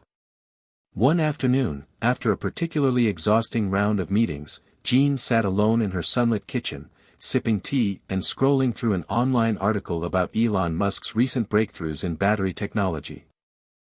The article described how Musk's willingness to risk everything on unproven ideas had revolutionized energy storage, but also how he had faced multiple near failures, even bankruptcies, before Tesla's success. Jean felt a kinship with that story. She wasn't alone in facing setbacks. What mattered was the courage to keep moving forward. That evening, Jean opened her laptop and drafted a new blog post, titled "The Power of Persistence: Why It's Never Too Late to Innovate." She wrote honestly about her doubts and fears, her small victories and stumbles, and the vital importance of embracing change at any age. The post quickly gained traction, resonating with readers across the country. Messages poured in from people like her, retirees, caregivers, late bloomers, who felt inspired to take their own first steps toward change. One message, from a man named Harold in Ohio, stood out: "Jean, your story gave me the courage to start a community garden powered by solar lights. If I can do this at 72, so can anyone." Encouraged, Jean reached out to Harold, and soon they were exchanging ideas and troubleshooting challenges together. This new connection sparked the idea to create an online network for seniors involved in sustainability projects. She imagined a vibrant virtual community where people could share successes, ask for help, and celebrate each other's breakthroughs. With Emily's tech skills, they built a simple website and launched the platform, calling it Green Horizons. Within months, Green Horizons attracted hundreds of members from across the U.S., all eager to learn and contribute. The platform included discussion forums, resource libraries, and live webinars featuring experts and community leaders. Jean organized monthly idea jams, where members presented projects and received feedback and encouragement. The energy was contagious. As the community grew, Jean found new purpose in facilitating connections and amplifying voices often overlooked. She recognized that innovation wasn't just about technology but about people coming together to solve problems. Meanwhile, Jean continued refining her solar trailer project. One breakthrough came when a volunteer engineer suggested integrating Tesla Powerwall batteries into the system, increasing storage capacity and reliability. Jean arranged a meeting with a local Tesla dealership to discuss collaboration. The Tesla representative was intrigued by Jean's grassroots approach and offered to provide discounted equipment and technical support. This partnership symbolized a powerful bridge between Silicon Valley's cutting-edge tech and the practical, community-driven efforts Jean embodied. Yet challenges persisted. Managing the growing online network and expanding trailer program demanded more time and energy than Jean initially anticipated. Some members struggled with technology barriers or felt discouraged by slow progress. Jean learned to balance optimism with realism, offering patience and support while encouraging resilience. One particularly difficult moment came when Harold, the Ohio gardener, shared that his project was threatened by local zoning laws. Feeling frustrated and powerless, he confided in Jean that he was considering giving up. Jean responded with determination, helping Harold connect with advocacy groups and providing resources to navigate regulations. Together, they mobilized community support, ultimately securing the necessary approvals to continue. This experience reinforced the power of collective action and persistence. As Jean's influence expanded, so did her vision. She began working with policymakers to advocate for senior-friendly energy policies, emphasizing education, accessibility, and support for grassroots innovation. Her testimony at a state hearing on renewable energy included heartfelt stories from Green Horizons members, demonstrating the real-world impact of community engagement. One memorable moment came when a young legislator approached Jean afterward, saying, "Your passion and wisdom remind me that progress depends on everyone's contributions, especially those we often forget." Back home, Jean's relationship with Emily blossomed into a true partnership. Emily admired her mother's bravery and adaptability, and Jean appreciated Emily's steady support and technical expertise.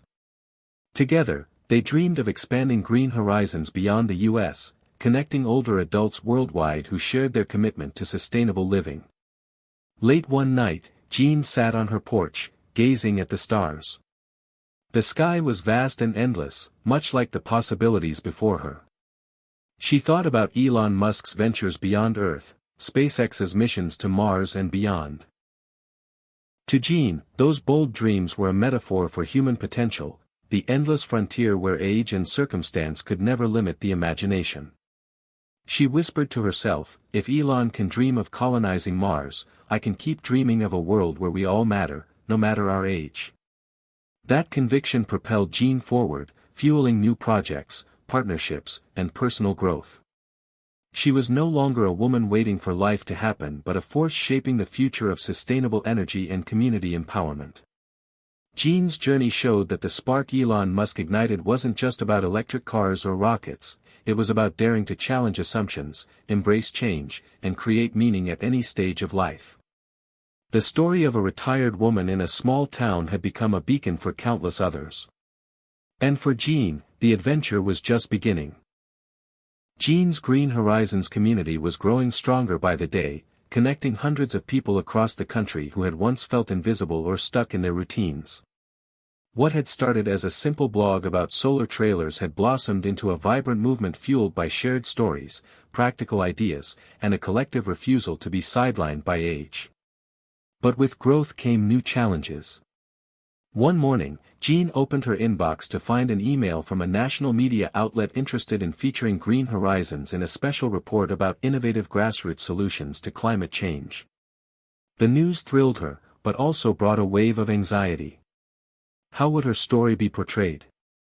Would they understand the heart behind the technology?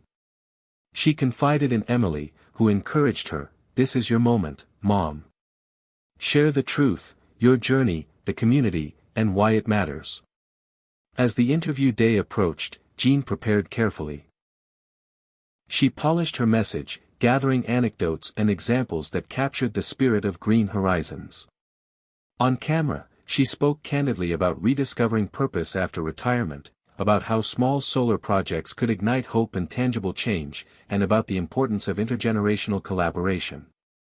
The story aired nationally, reaching millions of viewers.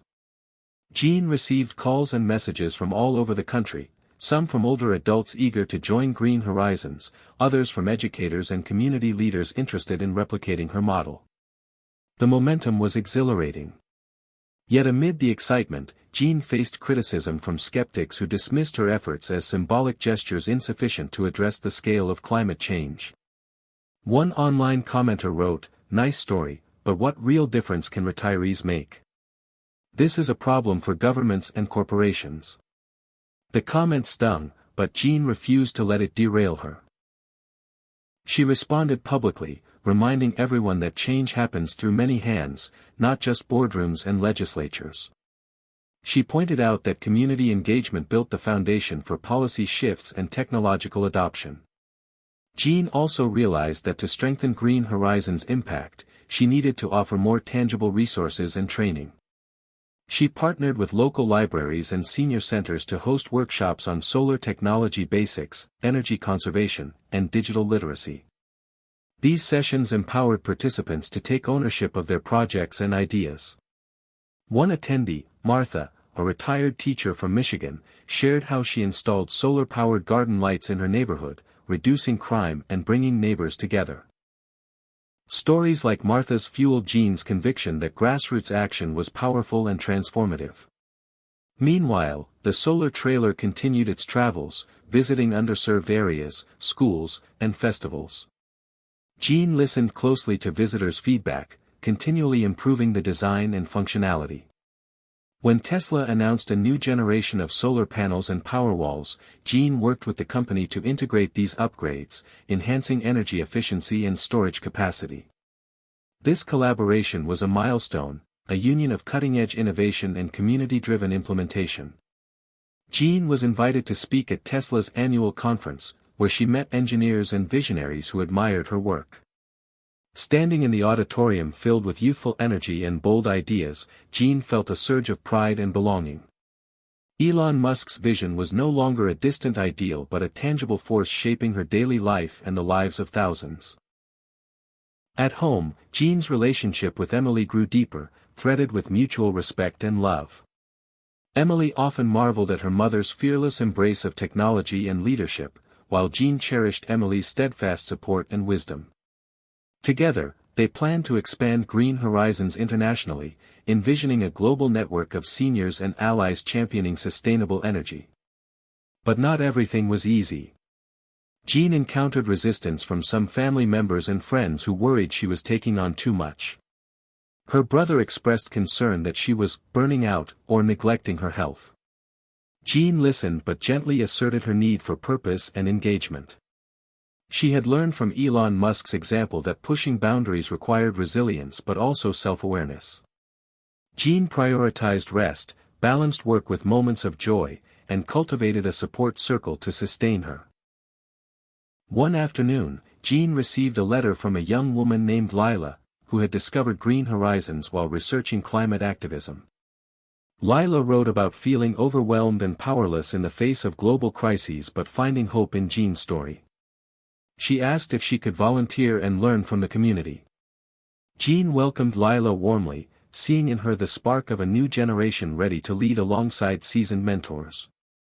This intergenerational bond became a cornerstone of Green Horizons' mission, bridging experience and innovation, wisdom and passion. Together, Jean, Emily, Lila, and the growing network organized a virtual summit focused on energy justice and inclusion. Speakers shared stories of communities disproportionately affected by environmental degradation and explored solutions driven by equity and empowerment. The event was a success, drawing hundreds of participants and sparking new collaborations. Jean felt a deep sense of fulfillment.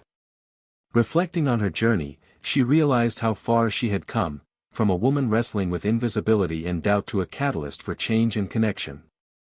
Elon Musk's example had lit the path, but her story was uniquely hers, a testament to courage, perseverance, and the power of community. One evening, sitting in her favorite chair, Jean looked out at the stars and whispered, "We are the architects of tomorrow, no matter our age." The future, once uncertain and daunting, now shimmered with promise. And Jean was ready to keep building. As spring blossomed in Jean's small town, new challenges and opportunities unfolded with the season's promise of growth. Green Horizons had become more than a community, it was a movement fueled by shared determination and the belief that change was possible, even for those who once felt left behind. One morning, Jean received a call from a local school superintendent, Mrs. Harper, who wanted to bring the solar trailer project into several schools across the district. Mrs. Harper spoke with excitement about how Green Horizons could inspire students to explore renewable energy and environmental stewardship. Jean felt a surge of pride. This was exactly the kind of ripple effect she had hoped to create. The partnership meant more logistics and coordination, but Jean was eager to make it work. Over the next weeks, she worked closely with teachers and administrators, designing curriculum supplements and hands-on activities to accompany the trailer visits. She recruited volunteers from the Green Horizons network to help with demonstrations and workshops. When the solar trailer rolled into the first school, a wave of curiosity and energy greeted it. Children gathered around, eyes wide with wonder as Jean and her team explained how the solar panels captured sunlight and converted it into electricity. They showed how the stored energy powered lights, fans, and even a small water pump. The students eagerly asked questions, some challenging and insightful beyond their years. Jean noticed a pattern. The younger generation was not just curious but hungry for practical solutions and hopeful that they could make a difference. One shy girl named Maya confided that she dreamed of becoming an engineer but worried she might not be smart enough. Jean knelt beside her and said, "Everyone starts somewhere, Maya. Curiosity and courage are what matter most. You already have what it takes." Encouraged, Maya beamed. Jean realized that beyond technology, the project was about planting seeds of confidence and possibility. At home, Emily helped Jean develop an online portal where teachers could access lesson plans and resources related to solar energy and sustainability. The portal also featured stories and profiles from Green Horizons members, showcasing real-life examples of older adults making an impact. Meanwhile, Jean's work with local government continued. She was invited to join a task force focused on expanding renewable energy access in rural and underserved areas. The meetings were intense, filled with technical debates and political maneuvering. Jean often found herself the only older woman in the room, but she refused to be sidelined.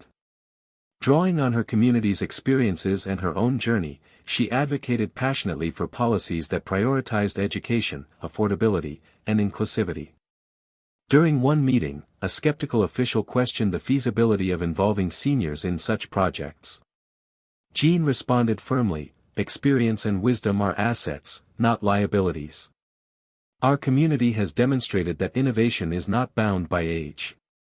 Her words resonated, and several members expressed newfound appreciation for the insights she brought. One day, Jean received an unexpected message from a Tesla executive named Mark, who had been following her work through the media and Green Horizons. He invited her to visit Tesla's Gigafactory in Nevada to see the scale of battery production and explore potential collaboration opportunities. Jean hesitated at first, traveling out of state, navigating the unfamiliar. But Emily encouraged her to embrace the chance. "This could open doors we never imagined," Emily said. At the Gigafactory, Jean was awestruck by the vast assembly lines and the precision of automated production. She met engineers and managers who shared their passion for advancing sustainable energy technologies.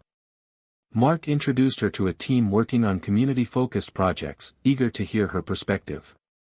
Jean spoke about the importance of accessible technology, education, and empowering older adults to participate fully. The visit sparked new ideas, including pilot programs to distribute affordable home battery systems and solar kits designed for easy installation by seniors. Back home, Jean felt invigorated. The trip reminded her that innovation was a collective effort bridging industry, community, and policy. She also reflected on Elon Musk's relentless pursuit of ambitious goals, understanding that setbacks and risks were part of the journey. In the weeks following, Jean faced a setback of her own. A key funder for Green Horizons unexpectedly withdrew support due to budget cuts. The loss threatened to stall the expansion plans and dampen morale. Jean felt the familiar shadow of doubt creeping in. But she drew on the lessons she had learned: resilience, community strength, and the courage to keep going. She organized an emergency meeting with her team and supporters, openly sharing the challenge and brainstorming solutions. Inspired by Jean's transparency and leadership, volunteers launched a crowdfunding campaign, sharing heartfelt stories and emphasizing the impact of Green Horizons. The campaign quickly gained traction, attracting donations from across the country and even internationally. Within weeks, they not only met but exceeded their funding goals. The experience deepened Jean's conviction that vulnerability and collective action were powerful tools against adversity. As summer approached, Jean and her team prepared for Green Horizons' first annual conference, bringing together members, educators, policymakers, and industry partners. The event was designed to celebrate achievements, share knowledge, and build momentum for the future. Planning was intense, with Jean balancing logistical details, speaker coordination, and outreach. On the day of the conference, the venue buzzed with energy. Jean looked out at the crowd, people of all ages and backgrounds united by a shared commitment. The keynote speakers included community leaders, a Tesla engineer, and a young activist who had grown up inspired by Green Horizons. Jean's own speech was a highlight, weaving together stories of transformation, collaboration, and hope. She spoke about how the spark from Elon Musk's bold vision had ignited a fire in unexpected places. Small towns, retirement communities, classrooms, proving that sustainable energy was a shared journey. The applause was thunderous. That night, as Jean reflected on the event, she felt a profound sense of gratitude and purpose. The road had been winding and uncertain, but every step had brought her closer to a new beginning. She thought about the countless people who had joined Green Horizons, each contributing their light to the larger cause. Jean understood now that her legacy wasn't defined by the past she once mourned, but by the future she helped create. As the conference lights dimmed and the last guests departed, Jean stood alone on the stage, the empty seat stretching before her like an ocean of possibility. She whispered, "We are never too old to change the world." The words settled deep inside her, a lasting affirmation of strength, hope, and the power of daring to dream again. The months following the Green Horizons conference brought a whirlwind of activity and transformation for Jean and her growing community. What once was a small, hopeful project had blossomed into a movement that rippled through neighborhoods, schools, and statehouses. Yet with expansion came new complexities that tested Jean's leadership and resolve. One chilly autumn morning, Jean sat at her kitchen table, a steaming cup of coffee in hand, reading an email from a new Green Horizons member named Robert. Robert was a retired engineer from Texas who had been inspired by Jean's story and wanted to adapt the solar trailer model for his rural town. He wrote about the challenges his community faced: limited access to electricity, economic hardship, and a growing sense of despair among residents. Jean's heart ached reading the message. She knew firsthand how isolation and limited resources could dim hope, but she also saw the power of connection and innovation to rekindle it. She replied immediately, offering support and promising to connect him with Green Horizons volunteers nearby. As the days turned into weeks, Jean and Robert exchanged detailed plans and ideas. Jean shared the latest designs for portable solar systems and connected Robert with Emily and other tech experts who offered remote assistance. Robert's enthusiasm and expertise quickly transformed his community's energy outlook. They installed solar panels on community centers, schools, and homes, creating pockets of light and warmth that symbolized more than just electricity, they symbolized possibility. Inspired by Robert's progress, Jean began thinking bigger. She envisioned a nationwide network of solar ambassadors, older adults like herself and Robert who could lead sustainable energy initiatives in their regions. This decentralized model would harness local knowledge and passion, creating a mosaic of empowered communities working toward a common goal. Jean drafted a proposal for a pilot program and presented it to a coalition of nonprofits, local governments, and corporate partners, including Tesla.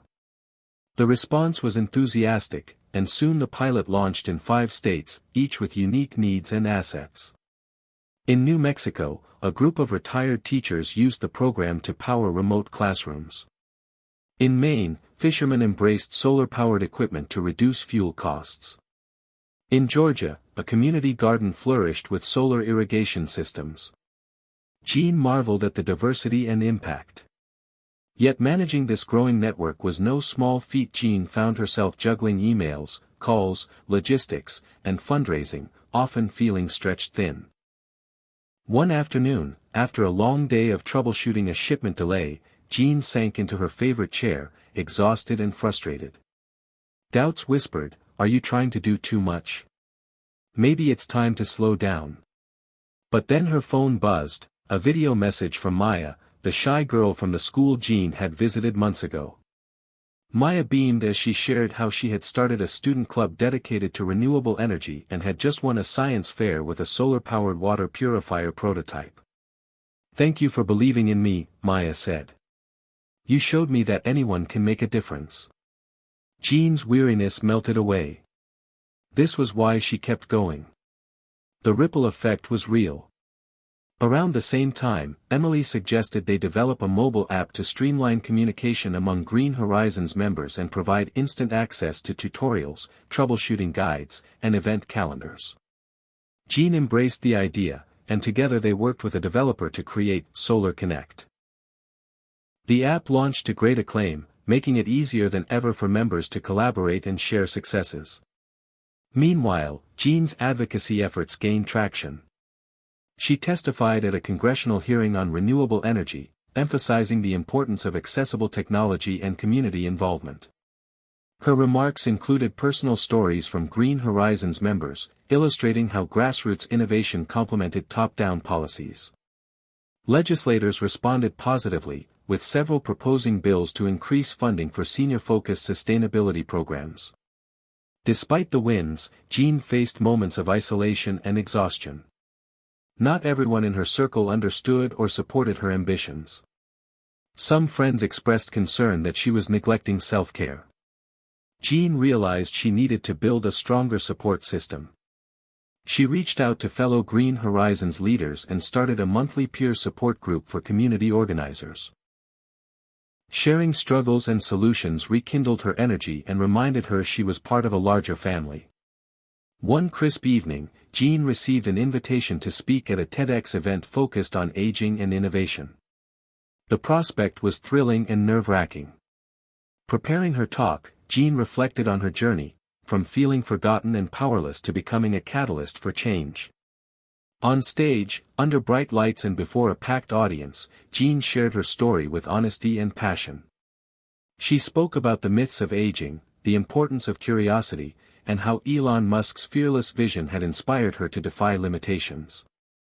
The talk was met with a standing ovation and widespread attention online. Messages poured in from people of all ages, many thanking Jean for challenging stereotypes and inspiring hope. With renewed confidence, Jean doubled down on her mission.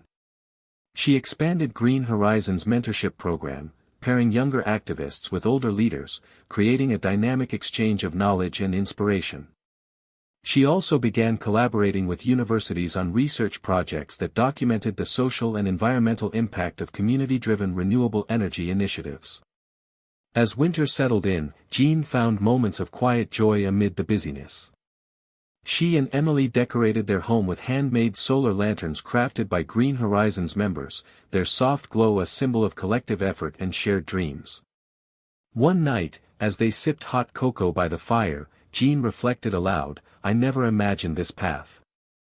I thought retirement meant slowing down. Instead, it's been a new kind of beginning." Emily smiled. "You've proven that innovation isn't about age, it's about attitude." Jean nodded, feeling a deep gratitude for the journey, the challenges, and the connections that had reshaped her life.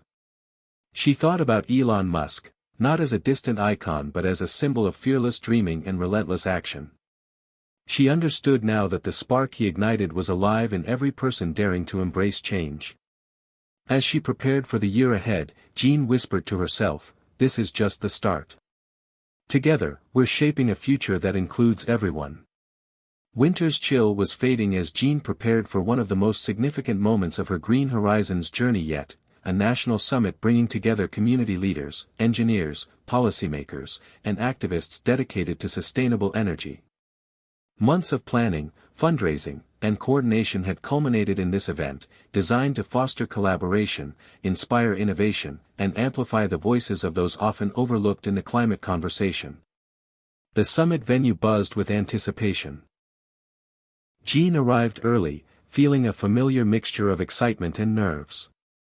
As she walked through the conference center's expansive halls, she spotted familiar faces, retirees who had launched solar initiatives in their towns, young activists eager to learn from seasoned mentors, Tesla engineers fascinated by grassroots efforts. It was a powerful reminder that this movement was no longer just hers, it belonged to countless people united by a shared vision. Jean's opening speech set the tone, honest, passionate, and hopeful. She spoke about her own transformation, the fears and doubts she had faced, and the spark that Elon Musk's fearless pursuit of radical change had ignited within her. She challenged the audience to reject the idea that age or circumstance should limit impact, urging them to embrace collaboration across generations and sectors. The energy in the room was electric.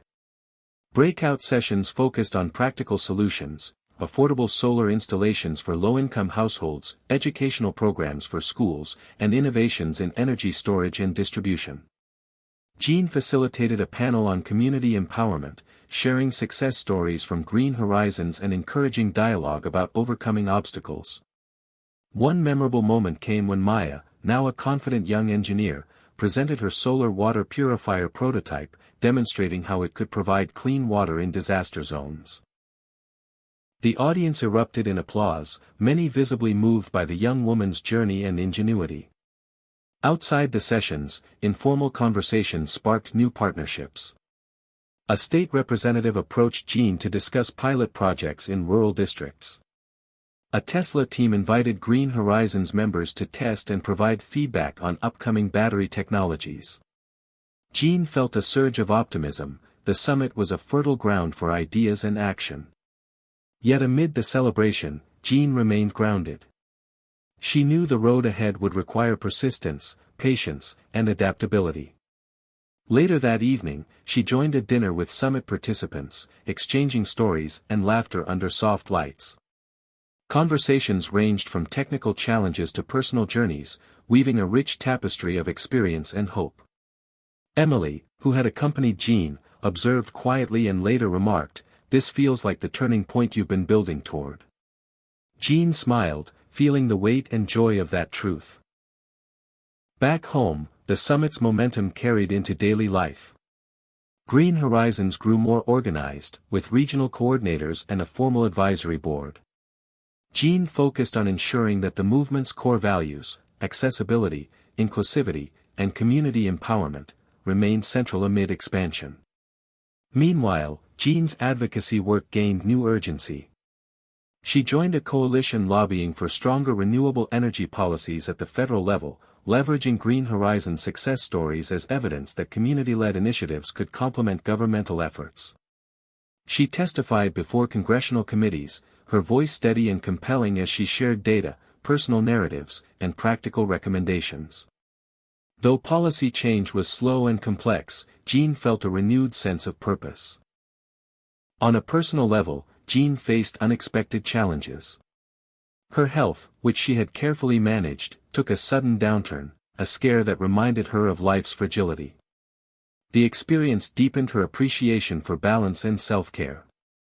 Supported by Emily and her close friends, Jean adjusted her schedule, delegating responsibilities and embracing moments of rest without guilt. This period of vulnerability also strengthened her resolve. She realized that embracing imperfection and asking for help were not signs of weakness but essential parts of sustained leadership. As spring returned, Jean and Emily launched a podcast series featuring conversations with Green Horizons members, experts, and thought leaders. The podcasts explored topics ranging from renewable energy technology to personal stories of transformation and resilience. The response was overwhelmingly positive, expanding their reach and deepening community connections. One episode featuring Robert, the Texas engineer, discussing how solar initiatives revitalized his town, touched thousands of listeners. Meanwhile, Jean was invited to contribute an essay to a major magazine on the intersection of aging and innovation. Writing the piece allowed her to reflect deeply on her journey, the power of community, and the myths that hold people back from embracing change later in life. The essay resonated widely, sparking conversations about redefining aging in the 21st century. Jean's life was busy but meaningful. She and Emily balanced work with moments of joy, weekend hikes, cooking together, and quiet evenings by the fire. Jean treasured these times, grounding her in the love and support that fueled her mission. Looking ahead, Jean dreamed of new possibilities. Expanding Green Horizons internationally, influencing policy on a larger scale, and continuing to empower individuals to harness the sun's power in ways that reflected their unique communities and stories. Through it all, the spirit of Elon Musk's visionary example remained a guiding light, a reminder that bold dreams and relentless action could reshape the future, no matter one's age. Jean often reflected on how far she had come, from the despair of feeling forgotten to the joy of leading a vibrant, purpose-driven movement. She understood now that transformation was a lifelong journey, fueled by courage, connection, and a refusal to accept limitations. One evening, as she gazed out at the sunset glowing behind the solar panels on her roof, Jean whispered, "This is our time. Together, we're lighting the way." Spring had settled deeply into the rhythm of Jean's life, carrying with it a sense of renewal and possibility that seemed to mirror the movement she had nurtured from a small spark into a nationwide force. The growth of Green Horizons was now tangible in countless communities, from solar-powered schools to home installations, each new project a testament to resilience and collective effort. Yet, as the movement flourished, Jean understood the importance of deepening the impact beyond technology, toward fostering lasting cultural change. She realized that sustainable energy was not just about panels and batteries, but about inspiring a mindset shift, one where people, especially older adults, saw themselves as active agents of change rather than passive bystanders to a rapidly evolving world. To this end, Jean launched a new initiative within Green Horizons called Stories of Light. The goal was to collect and share personal narratives from members who had transformed their lives and communities through sustainable energy. She believed these stories could break down barriers of doubt and fear, showing that anyone, at any age, could be part of the solution. Jean began traveling again, visiting towns and neighborhoods, recording conversations, and gathering voices that spoke of hope, struggle, and triumph. One such story came from Harold, a 72-year-old retired mechanic in rural Ohio. Harold described how installing solar panels on his barn had saved him money, yes, but more importantly, it reconnected him to a sense of purpose after years of feeling invisible. He had since become a mentor for younger community members interested in renewable energy. Another memorable visit was to Clara, a 68-year-old artist in California who used solar-powered lights to create stunning outdoor exhibits, blending art with sustainability. Clara's work attracted visitors from across the state and sparked conversations about creativity and environmental responsibility. As Jean listened and recorded, she felt the profound power of shared experience to heal isolation and build community. These stories would soon be featured in a traveling exhibit and an online archive accessible to anyone interested in the human side of energy transformation. Meanwhile, Jean continued to deepen partnerships with Tesla and other innovators. Tesla's newest home battery system, designed with user-friendly features for seniors and non-technical users, was piloted through Green Horizons. The feedback from members helped improve the product, making it safer, easier to install, and more affordable. This collaboration felt like a full circle, from Elon Musk's vision inspiring Jean to Jean helping shape innovations that truly met people's needs. Jean also embraced emerging technologies such as virtual reality, creating immersive experiences that allowed users to explore solar farms, wind turbines, and electric vehicles from their living rooms. She envisioned these tools as educational bridges, sparking curiosity and understanding among all generations. On the advocacy front, Jean worked with legislators to promote policies supporting renewable energy education and incentives tailored for older adults and low-income households. She testified in state capitals, participated in town halls, and engaged with media to keep the conversation alive and inclusive. At home, life was a blend of activity and reflection. Jean cherished quiet mornings in her garden, the smell of fresh earth grounding her amid the whirlwind of progress. Emily, now an integral partner in all endeavors, balanced the tech side while Jean focused on storytelling and community outreach. Their relationship had grown stronger through shared purpose and mutual support. Yet Jean never lost sight of the challenges older adults faced: health concerns, mobility issues, financial constraints, and she remained committed to ensuring Green Horizons addressed these realities with empathy and practical solutions. One afternoon, as Jean reviewed applications for new community ambassadors, she paused on the story of a 75-year-old veteran named Sam, who wanted to launch a solar project at a local veteran center. His determination reminded her of her own early days, uncertain but fueled by conviction. She reached out to Sam, offering guidance and connections, and looked forward to supporting his initiative. That evening, Jean reflected on how the movement had become a tapestry of interwoven lives, each thread strengthening the whole. The lessons she had learned, from embracing risk and vulnerability to celebrating small victories, were shared openly with Green Horizons members, cultivating a culture of courage and collaboration. The spark from Elon Musk's bold example remained a beacon, but the true power was in the community's collective light. As dusk settled, Jean stood by her solar-lit porch, feeling the warmth not just from the panels above but from the vibrant, growing network of hope and action she helped nurture. She whispered softly, "We're building a future where every story matters, where every light shines." This was more than a movement. It was a new legacy. The arrival of summer brought a new wave of energy and opportunity for Jean and Green Horizons. After months of groundwork, the organization was poised to launch its most ambitious project yet, the Solar Exchange Program, a national initiative designed to facilitate the sharing and redistribution of solar energy resources among communities facing economic hardship.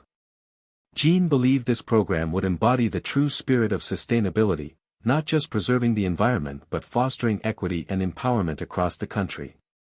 The Solar Exchange Program was built around a simple but powerful idea: communities with surplus solar energy could trade or donate power credits to those with less access, creating a dynamic network of support. The program was supported by Tesla's innovative Powerwall technology, enabling homes and businesses to store and share energy efficiently. Jean envisioned this as a way to break down barriers between urban and rural, rich and poor, young and old. To kick off the program, Jean traveled to Detroit, a city where decades of industrial decline had left many neighborhoods struggling with unreliable energy and economic challenges. She met with local leaders, activists, and residents eager for change but wary of promises. Jean listened intently as they shared their frustrations, hopes, and needs. Together, they crafted a tailored plan for Detroit's participation in the solar exchange, emphasizing community engagement and training to ensure sustainability beyond initial installations. One afternoon, Jean visited a community center where a group of seniors gathered for workshops on solar technology, energy conservation, and environmental justice. The room was alive with curiosity and determination, a microcosm of Green Horizons' broader mission to empower older adults as agents of change. Jean spoke candidly about her own journey, the challenges she had faced, and the inspiration she found in Elon Musk's vision of pushing boundaries regardless of age or circumstance. The seniors responded with enthusiasm, sharing their own stories of resilience and desire to make a difference for future generations. That evening, Jean sat in her hotel room, reviewing feedback from the day's sessions and messages from other solar exchange partners across the country. The diversity of participants, from coastal fishermen to mountain farmers, highlighted the program's broad appeal and potential impact. Yet Jean also knew the challenges ahead. Coordinating such a complex, decentralized system required clear communication, robust technology, and ongoing community support. She worked closely with Emily and Tesla engineers to refine the app that would manage energy exchanges, ensuring it was accessible and user-friendly for people of all ages and technical backgrounds. As news of the solar exchange program spread, media outlets began to take notice. Jean was invited to several interviews, where she spoke passionately about the intersection of innovation, community, and equity. She emphasized that sustainable energy was not just a technological challenge but a social one, requiring empathy and inclusion to truly succeed. Amid the growing attention, Jean remained grounded in the personal connections that fueled her work. She maintained regular calls and video chats with community leaders, offering encouragement and problem-solving support. One memorable conversation was with Marisol, a community organizer in New Mexico who was spearheading a solar installation on a tribal reservation. Marisol spoke of the cultural significance of honoring the earth and how renewable energy aligned with traditional values of stewardship. Jean felt deeply moved, recognizing the importance of honoring diverse perspectives within the sustainability movement. Back home, Jean and Emily celebrated a milestone. Green Horizons had surpassed 1,000 active members nationwide. To mark the occasion, they organized a virtual summit featuring inspiring talks, workshops, and musical performances by local artists who embraced eco-conscious themes. The event was a vibrant celebration of community, creativity, and shared commitment to a greener future. Despite the successes, Jean was mindful of the ongoing need for resilience and adaptability. She faced moments of doubt and fatigue, wondering if the scale of change was enough against the magnitude of global challenges. But each story she heard, each connection she made, reignited her spirit. One afternoon, while taking a walk through her neighborhood, Jean noticed a Tesla Model 3 parked outside a local library. The sleek electric car seemed like a symbol of the possibilities she had come to champion. She thought about Elon Musk. Not just as a visionary entrepreneur but as a catalyst who had inspired countless individuals to rethink what was possible. Inspired by this reflection, Jean decided to start a monthly newsletter for Green Horizons, sharing updates, member stories, and practical tips for sustainable living. The newsletter quickly became a beloved resource, fostering deeper engagement and a sense of belonging among members. As summer stretched into early fall, Jean planned a new phase of Green Horizons, a mentorship program pairing seasoned community leaders with younger activists eager to learn and contribute. She believed that bridging generations was essential to sustaining momentum and fostering innovation. During the inaugural mentorship retreat, held at a sunny retreat center surrounded by rolling hills and wildflowers, mentors and ments shared experiences and dreams. Jean listened to heartfelt conversations about fears, hopes, and the challenges of leading change in complex social landscapes. She realized that while technology was a critical tool, the heart of the movement was relationships, built on trust, empathy, and shared vision. One evening at the retreat, Jean was invited to speak about her personal journey. She recounted the early days of feeling invisible and powerless, the spark of inspiration from Elon Musk's example, and the gradual transformation into a leader who embraced both vulnerability and strength. The room was silent, captivated by her honesty and warmth. Afterward, several younger activists approached Jean, expressing gratitude and newfound confidence. Jean felt a profound sense of fulfillment. This was why she had persevered through doubt and hardship. As the retreat ended, Jean looked out over the landscape, the sun dipping low behind the hills. She thought about the vast potential ahead, the people, the technology, the passion. She whispered to herself, "We're not just chasing light, we're creating it." The Solar Exchange program continued to grow, knitting together communities in a powerful web of mutual support. Jean knew challenges would persist, policy hurdles, technological glitches, skepticism, but she embraced them as opportunities to learn and adapt. With every story shared, every partnership forged, the movement strengthened. Jean's journey reflected the very essence of what she and Green Horizons stood for, that transformation was possible at any stage of life, fueled by courage, connection, and a refusal to accept limits imposed by fear or convention. As the chapter of summer closed, Jean prepared for what lay ahead: new projects, deeper impact, and the ongoing mission to light the way toward a sustainable, inclusive future for all. Hit subscribe and leave a comment with where you're watching from. This story might just spark a new beginning. What's one thing that always pushes you forward, even when things get tough?